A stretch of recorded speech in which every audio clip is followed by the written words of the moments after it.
When you're lying in bed on a cold morning and your alarm goes off, your rider is like, "You should get up. You should get up. You should make sure that you get coffee and a decent breakfast." And then your elephant's like, "But it's warm and comfortable and nice here." And so who wins the battle for the snooze button? Julie Dirksen is an author and learning strategy consultant. Her best-selling book, Design for How People Learn, is a definitive guide to designing great learning experiences for adults that's rooted in behavioral science. In her latest book, Talk to the Elephant, Julie tackles the issue of learner motivation. It's not enough to teach someone some ideas. You also have to motivate them to put those ideas into practice. Join me as we dive into Julie's thoughts for designing for behavior change and learn why it's so important to talk to the elephant. Welcome to our session with the amazing Julie Dirksen. I'm so glad you're here. I'm so happy to be here too. Yeah. Yeah, I've been looking forward to this for months. You just spent time gallivanting around Europe, Julie. Yes. Where did Yeah. you go? What were you up to there? I was in Italy. I was in Turin, Italy at the United Nations Staff College. The United Nations has added 5 big competency areas to their UN 2.0 initiative, and one of them is behavioral science.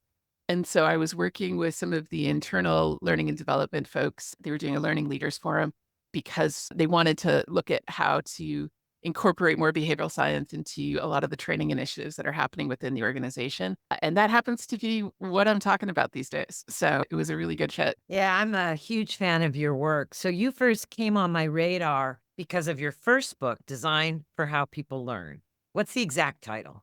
Designed for how people learn. That's Oh, I exactly right. got it. Thank you for Okay. Yeah, so that really caught my attention. And then your second book, Talk to the Elephant, is exploding. And some of my clients came to me and said, "Oh my God, you have to read this book. It's amazing." oh, And then you good. kindly sent me a copy, and we're going to go deep into that today. And so, for everyone listening, Julie is a master at clearly explaining useful frameworks and showing them how to apply them to your work. So, that's what we're going to get into today.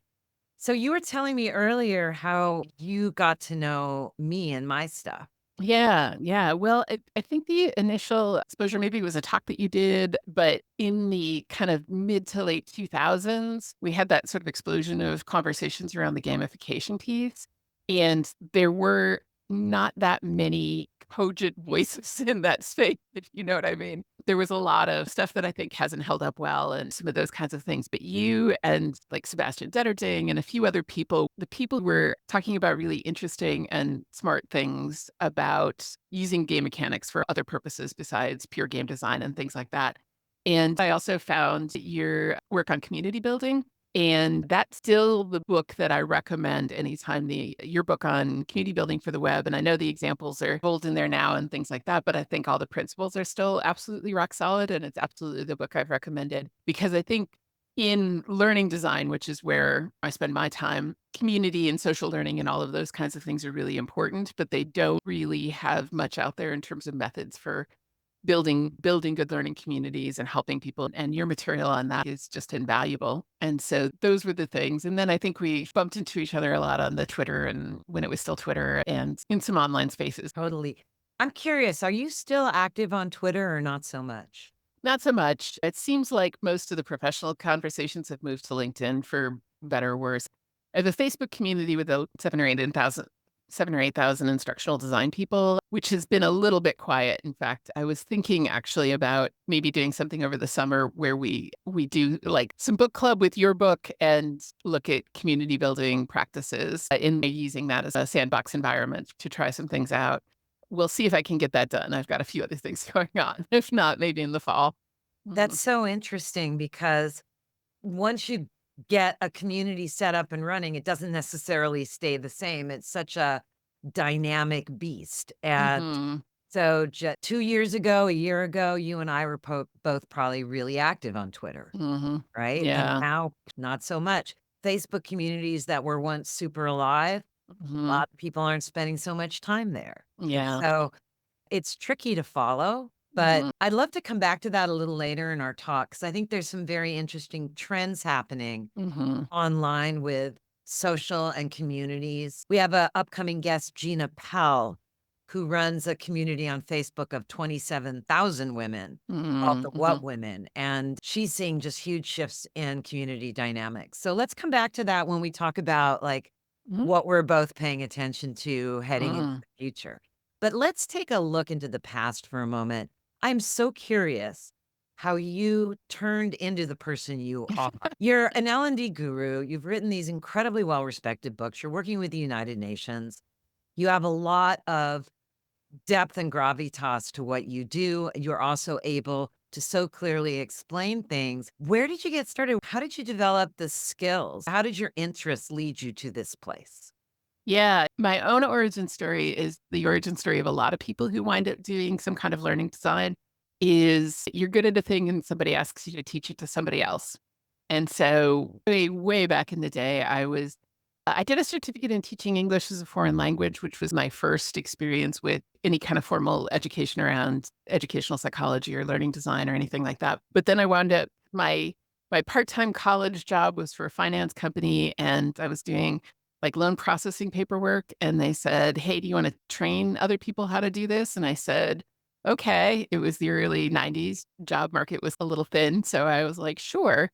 And then found that the pieces that I really liked and really thought were interesting was creating the learning materials and also working with the technology. We were just getting started with we were still calling it web-based training and not e-learning quite yet. And I also got interested I wound up project managing a front-end system for their customer service group, which really got me interested in this sort of dynamic tension between we weren't even calling it UX at this point. This was the mid-90s. We were still calling it things like usability engineering and human computer interaction against learning design, because if you want somebody in a workplace setting to take the right action, there are two main kind of ways that you can do it. One is you can create a system that really supports the behaviors that you want them to do, or you can train them how to do it. And so it's the classic knowledge in the head versus knowledge in the world tension, which is a chapter in Don Norman's Design of Everyday Things.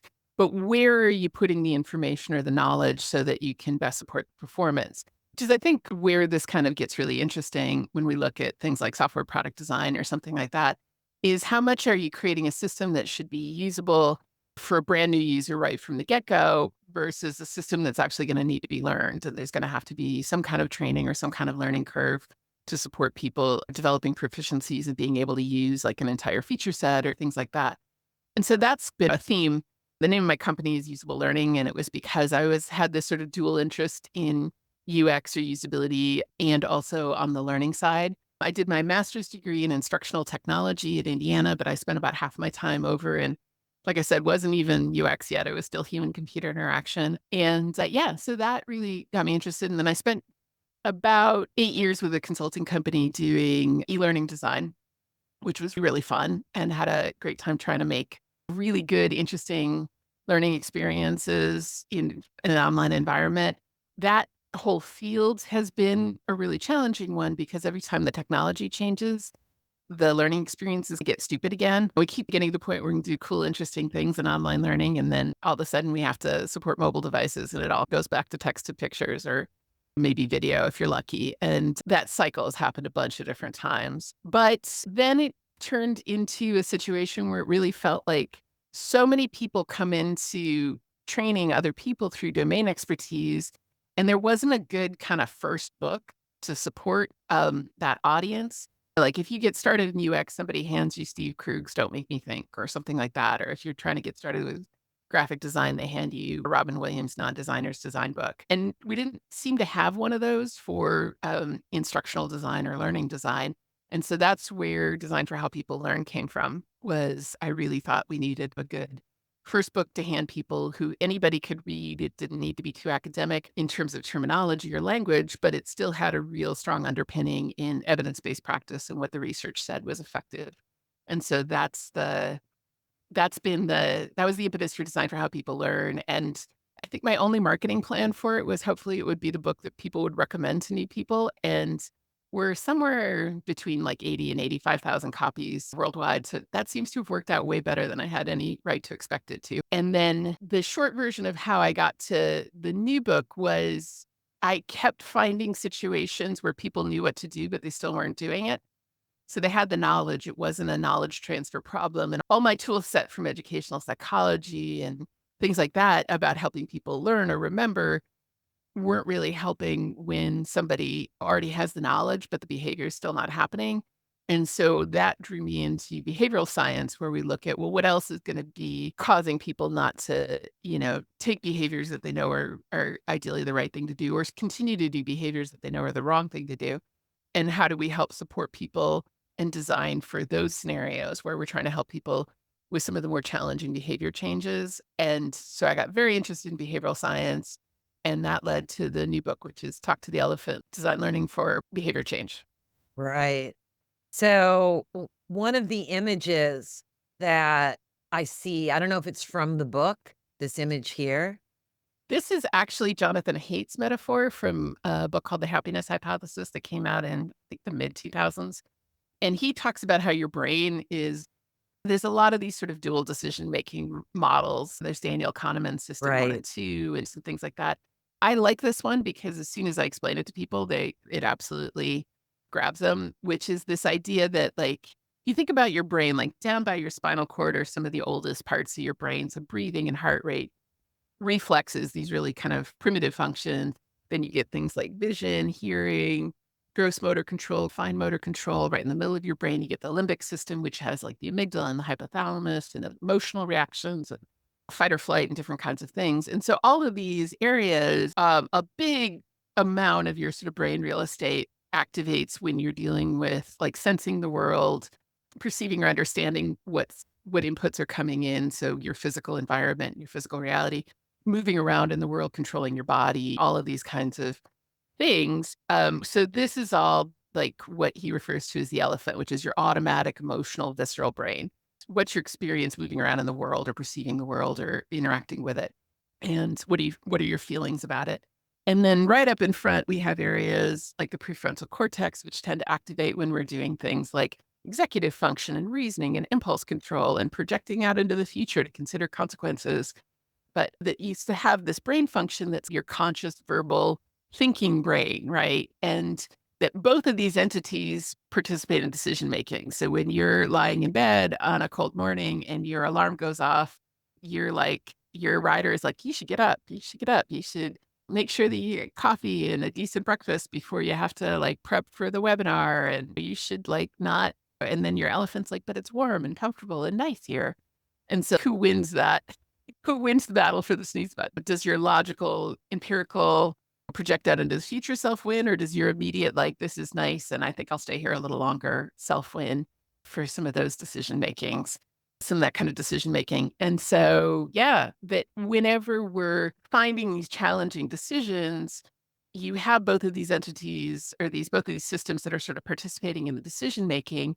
And we have a real tendency to just talk exclusively to the right, or we make the rational argument or show the data, or we make the intellectual case, or we talk about vague, hard to imagine benefits to doing this behavior that may or may not happen in the future sometime. We don't know when. And your elephant's like, yeah, but right now, what do I care about? Or what does my environment tell me? Or what does my physical reality tell me is important? And so the new book, the title is Talk to the Elephant, which is if you're going to engage with people on these difficult behavior changes, which quite frankly almost always involve waiting for some future benefit or consequence. And your elephant has this present bias. It cares about what's happening right now. And if you're talking about something abstract in future, you're always going to struggle to convince people of the utility of it because everybody's got 37 other things they could be worrying about every minute of every day. And if you're number 38, you're just not getting like it's just not going to come up. They're not going to get that far down on the list. And so how do you push it up the level of importance where the thing you're trying to communicate to your users or the thing you're trying to talk about starts to really resonate and feel important to them? Well, if you're not, that's where we really need to talk to the elephant because how you feel about something is one of the main gauges we use for is something important. I have so many questions, but thank you for that explanation. Let's talk about how this plays out with real examples, because I always find that useful. So, first of all, let's say we're building products, Mhm. creating startups. designing games, Mhm. that sort of thing. That's a nice insight. What does that actually mean in practice to do A versus B if I'm a creator? Are there any products in the marketplace you look at and you say, yeah, that's good design? Right. Even if it's something really mundane, like your product for invoicing people or something like that. When we're looking at this, one of the big classic problems with a lot of product development is the feature creep piece, right? We keep throwing more features in there because it gives us something to market and gives us something to talk about, but it's not necessarily answering immediate questions or immediate problems that people have. So, like, one of the fundamental questions that I always have is what's the immediate need that people have? And that could be in software products, but it's also how we talk to people about training programs, which is what I do a lot, right? And Right. so, one of the formulas that I kind of use when I'm thinking about how I'm communicating value is how big is it? And that's usually where we focus. Like, you can do amazing things with this product. Here's how it's going to revolutionize your invoicing and make life way easier and whatever. But there's also how immediate is the benefit. I'm pretty obsessed with hyperbolic or temporal discounting, which is this phenomenon that happens when a reward gets pushed out into the future. So, can we do a quick experiment with your audience just to see? Sure. Okay. So, if I was handing out money right now, I could hand out either $10 or $11. So, if you're listening, just tell me whether you'd rather have the $10 or the $11.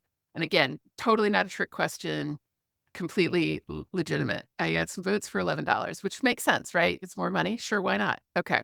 So the next version of this question is, would you rather I'm giving out money, but I'll give you $10 today or $11 tomorrow? Now what people want. Okay, now I've got to vote for $10, 11. Okay, still some 11. Okay. So you guys are forward thinking. You're willing to wait. Okay. Next question. $10 today or $11 in a year? What do people want?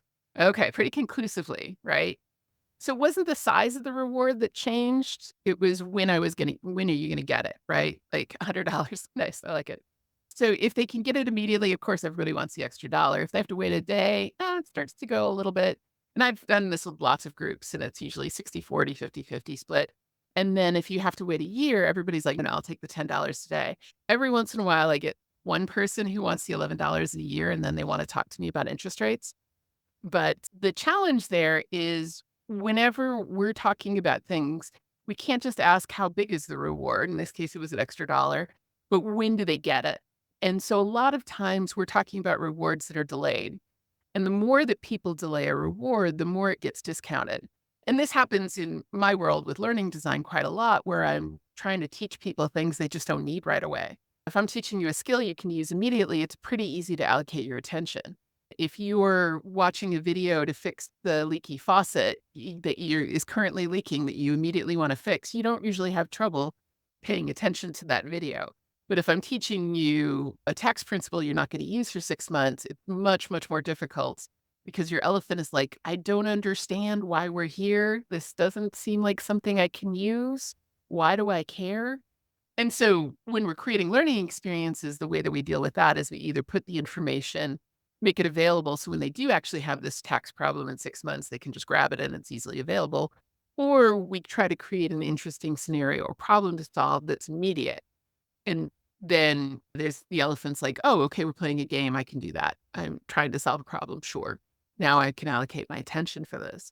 Because this is really a consistent problem that we're seeing, which is I need you to focus and pay attention and pay attention to my list of features and benefits or pay attention to this training that I'm trying to do about this product or things like that right now. But you can't use a lot of this stuff for a long time. And so when we have that scenario, we're putting all the weight on the rider. The rider is the only one who can project that into the future, and the rider is the only one who's going to care about something, taxes that are happening in 6 months.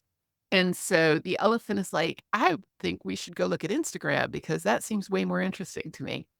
And so we have this tension between these things. And so as long as we're leaning so hard on the rider and not engaging the elephant at all, we're just making everything more difficult for the people in our audiences that we're trying to support.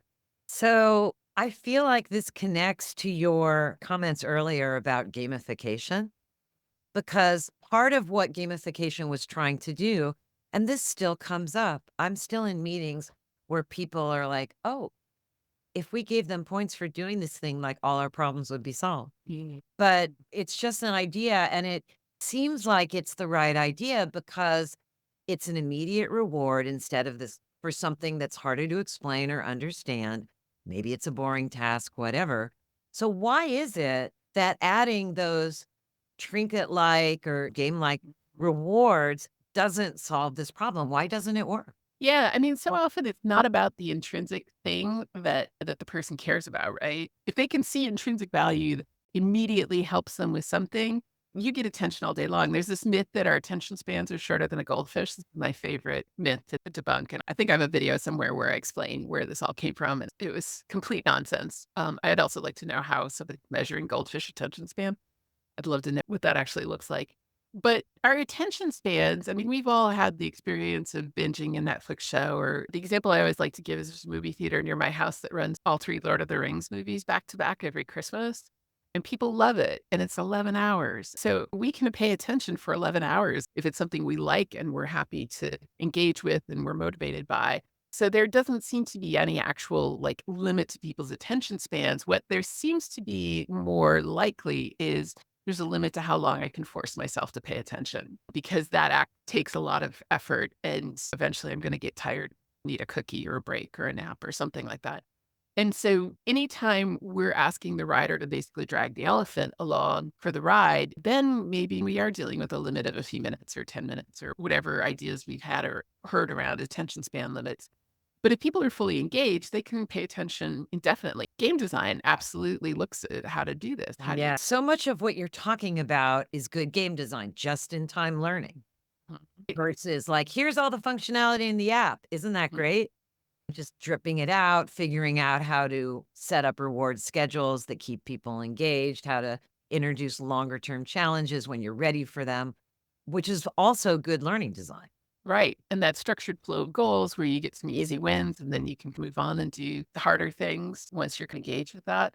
We know all of that is useful for learning design as well, and when we think about product stuff, like, you wanna be able to, like, open up a product and have some easy wins right away, right? Like, you wanna be able to do a couple things that make your life easier immediately, and then if you're like, "Okay, I can see how this is helpful," then maybe you're willing to invest a little bit more effort into learning some of the more obscure functions or setting it up in a way that you can actually do some more complicated things with it. And the more that people have that relationship with the product, the more product loyalty you're going to get because they have put this effort in figuring out how to optimize it for the world and they've incorporated it into their internal systems. And so that sort of structured flow of goals can be a really useful way to think about what experience do I want people do people want to have as they start to engage with my product? What are they going to be able to do immediately versus what are they going to have to learn to do? And there's always this trade-off between a more powerful tool versus an easier to use tool. And Oh, Photoshop yeah. is an incredibly powerful tool, but it is not easy to learn how to use. I've used Photoshop for decades at this point, and I still can only use a tiny fraction of its functionality. Unfortunately, that's all I need for what I'm doing with it, but a much easier to use graphics tool is gonna be less powerful, and so that's part of the trade-off that we're dealing with, and what's the journey that as people start to come in and work with the things that we're building, where are they having early wins? Where are they having more satisfying accomplishments that they have to work on? All of those kinds of things become part of that experience.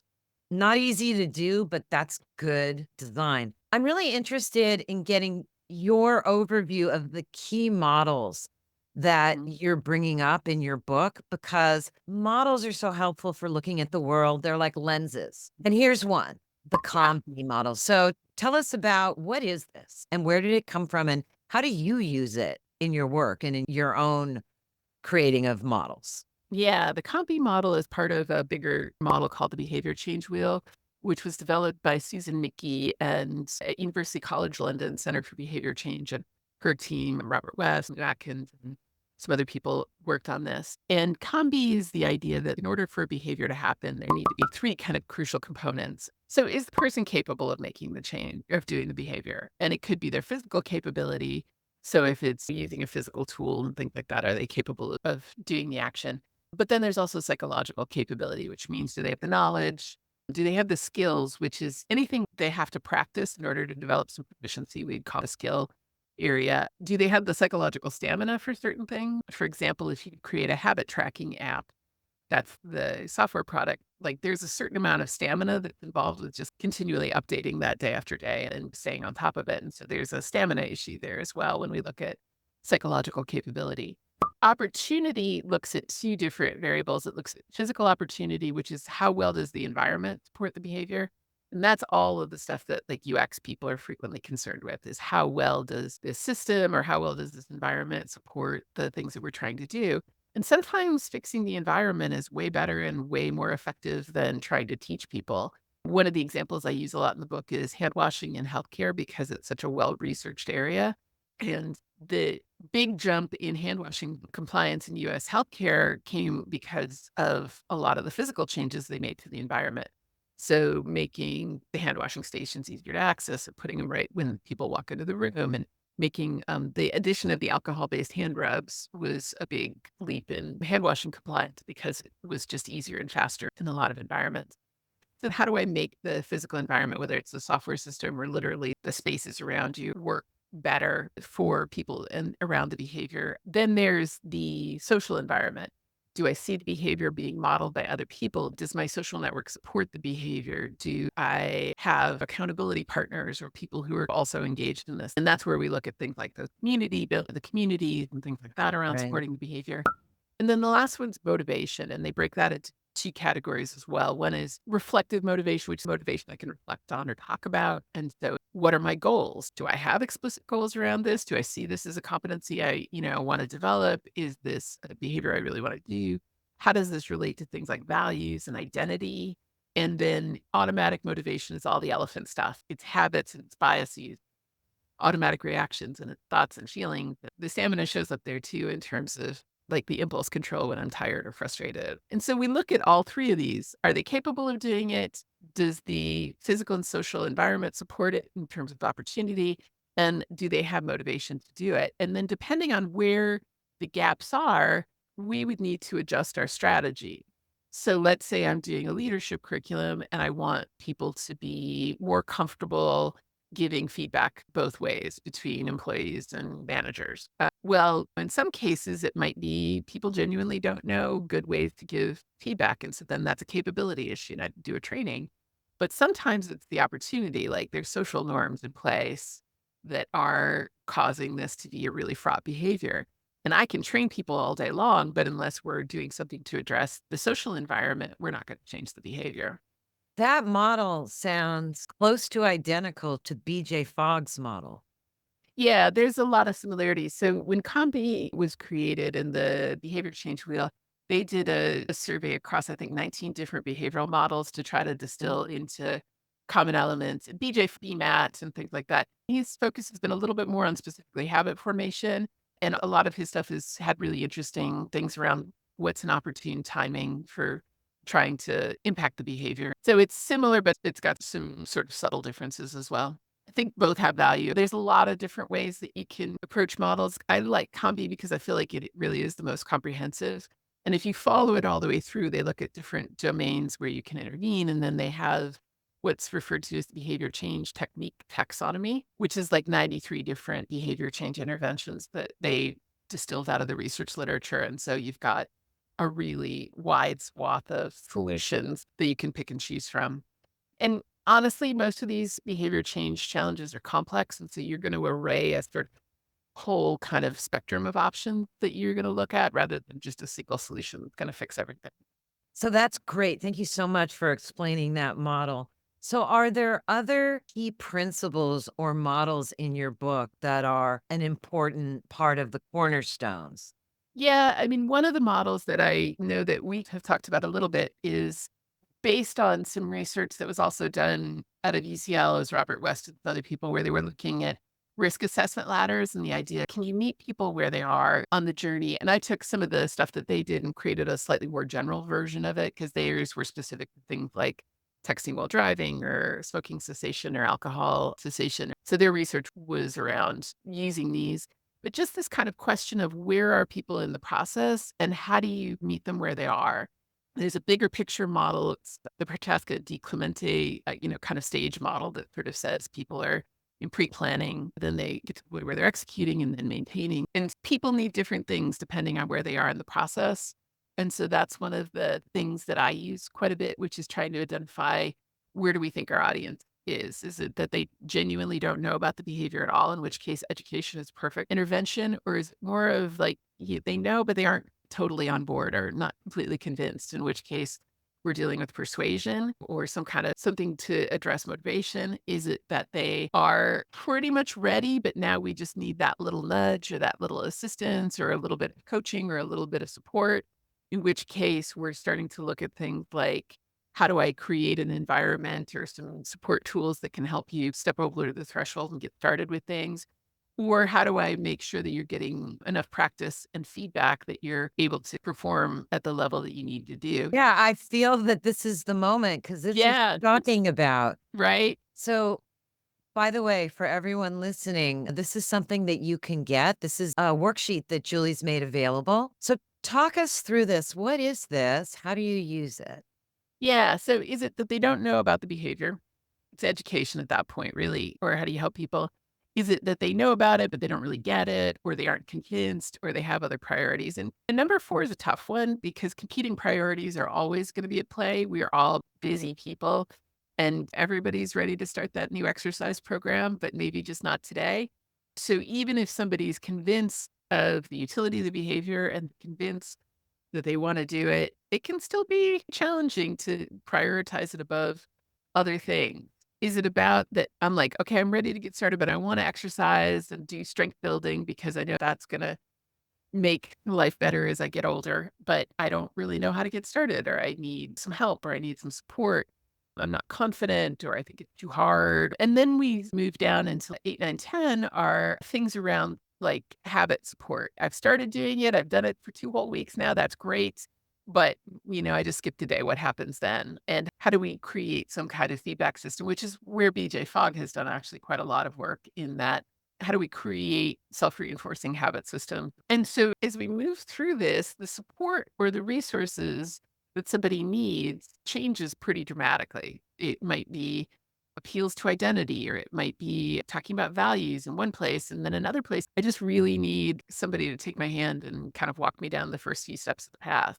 Or it might be that I really need a feedback system, or I really need an accountability partner. And so one of the things we can look at is there a way to meet people where they are? So you do some kind of assessment to figure out where they are, and I have a little survey tool in there to that can be modified for different purposes that people can self-identify where they are in the process. And the answer is people can be more than one place. It's not a perfect, like you always go from 0, 1 to 10 every single time. Sometimes it's a combination of different ones. Or is it about creating an environment with lots of resources so that wherever people are, they can find the thing that they need or that can be helpful to them? So this becomes looking at what's the whole ecosystem around somebody to support the behaviors that we're trying to help people with. So, this is very central for what you do, which is designing learning programs. But everything you're talking about, especially that last list, sounds incredibly relevant for designing any kind of medical or healthcare interventions. Does that come up a lot in your work? Yeah, I've done quite a bit with healthcare over the years. Like I said, the hand washing stuff was one because I've worked on some of those curriculums. Done a lot on training for vaccination workers or medical technology. I used to, way back in the day, know a lot about IV infusion errors. So, all the places where people would make mistakes setting up an IV for a patient. If you skip a decimal point, it can be really bad. And so, one of the things we were looking at for a lot of that stuff is how much of the guardrails or the things that you want to do to change the behavior to try to build into the system. But the more that we build the system to really control the behaviors, the less flexible those systems frequently become. And so we always want to have that support both Right. this, yeah, the human judgment because they're the ones right there doing the thing and the system support. So if we try to lean entirely on the system to control all the behaviors, we've all been in those, right? We've all been in the horrible phone tree trying to get support where you know the thing you need, you genuinely know, and it just doesn't want to give you that option. They're convinced that you should be going down this path, and you're like, no, it's not right. This is not what I need. I know what I need. And And so that's the danger of relying too heavily on, we'll just build the system so that people can't make mistakes. Well, people are complicated. The world is complicated. And so that inherent flexibility that you want to have in there means that you need to have humans who can learn and adapt in your systems as well. Yep. So, looking toward the future, Julie, I'm interested in what trends you're paying attention to, what you see that's really shaping your world. And in particular, I'm interested on how you're approaching all the developments in AI in Mhm. terms of Yeah. your field, your work. It comes up in every conversation I have. People have pretty radically different approaches. And what are you paying attention to looking toward the future? The most exciting aspect of the AI piece to me is the idea that we'll be able to give people feedback at scale in learning environments. That's the part I'm most excited about because historically, we have had an over reliance on multiple choice questions because they're easy to grade. That's honestly the only reason why every online learning course that maybe anybody's ever taken has a multiple choice test in there somewhere. And they're not great. They're a limited tool, and doing them well is actually really difficult, like writing good questions and stuff. And so the idea that people could generate their own answers and get good feedback from an AI about whether or not they're answering a question well means that we potentially, because the thing that has scaled easily in learning is content. It doesn't matter very much whether 1,000 people watch a video or 100,000 people watch a video. There's lots of infrastructure to support that. But giving meaningful feedback to 10 people versus 100,000 people has not scaled particularly well at all. And so that's the part that I'm interested in, I'm excited about. The part I'm more skeptical about, especially with the LLMs, the large language models, is trying to support expertise. So the main way that a lot of those are getting used, I think, well now, is somebody who does know how to do the job is using it to do some of their functions faster. So that person has the knowledge and the judgment to evaluate the outputs from a chat GPT or something like that and say, oh, this is right, but I need to fix this, right? Now they still need the stamina, discipline to actually check the output. And we know that's not happening because we've seen academic papers where people have accidentally copied the chat GPT prompt into the paper content itself, which if anybody should be checking the outputs before they publish it, it should be academic papers. And that's a whole can of worms all on its own. So we know that people are not always checking the outputs before they hit copy and paste. And that's going to be a persistent issue because we also know that sort of by definition, these outputs are not reliable. They're going to get better. They're already better, but it depends on if you think large language model hallucinations are a feature or a bug. And I think they might be a feature, not a bug, in which case they're never going away completely. And so we need to know who's validating these outputs. And so if we want to use the chatbots or the things like that as a way to support expertise, so an employee comes in and I can have them answering mortgage questions in a call center, to go back to my first example, mortgage questions in a call center right out of the gate because they're using a chatbot. Well, that's great, except that this person doesn't have the expertise to evaluate what the chatbot's telling them. And so then we need to figure out, where is that governance coming from? Where is that validation coming from? So if it's an expert using it, then they have the knowledge. They need the discipline, but they have the knowledge. But if it's a new person trying to operate at a higher level without being trained, then how is that? Who's judging? How are we validating the outputs to make sure that the right, accurate information is still going out in the world? Interesting. Any other than AI, anything else you're following?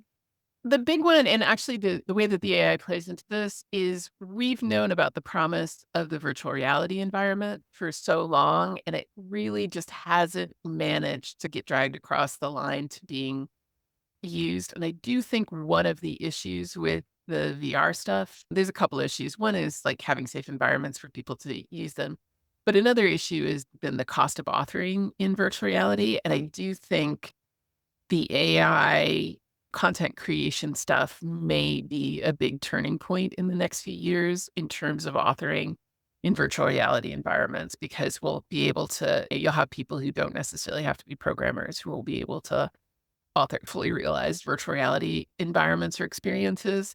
And so that's a big one because then you can actually have a lot of the physical cues that talk to the elephant in your learning design as opposed to abstract, like reading text or hearing lectures or things like that. And we Say know a that's an little impact on more. the What are you imagining there? Well, one of my favorite research groups is the Virtual Human Interaction Laboratory at Stanford. Jeremy Bell's and one of the principal people there. And they've done a lot of looking at how much does having the visceral experience have an impact on behavior. And so one of my favorite ones that they've done is they wanted to look at, would knowledge or experience have a bigger impact on using disposable paper, right? So the environmental impact of using disposable paper. So they had half the group come in and read about like trees being cut down to support using more paper towels and whatever. And then the other half went into a visceral environment where they were literally cutting down virtual trees with a virtual chainsaw. There were sounds, and I think they even had the floor wired to vibrate a little when the tree fell down and all this kind of stuff. So they had this visceral experience of the impact of it. And they brought them both groups out, and they said, "Okay, will you use less paper in the future?" And both groups said, "Yes, of course we will." It's Northern California. They're an environmental group. Sure, they would. And again, it's the rider who sort of projects out to future behavior. But then they would accidentally, quote unquote, spill a glass of water and look at how many paper towels people use to mop up the spill, which is my favorite part of this experiment. And the people who had been in the more visceral condition used almost 20% less paper than the people who had been in just the intellectual condition.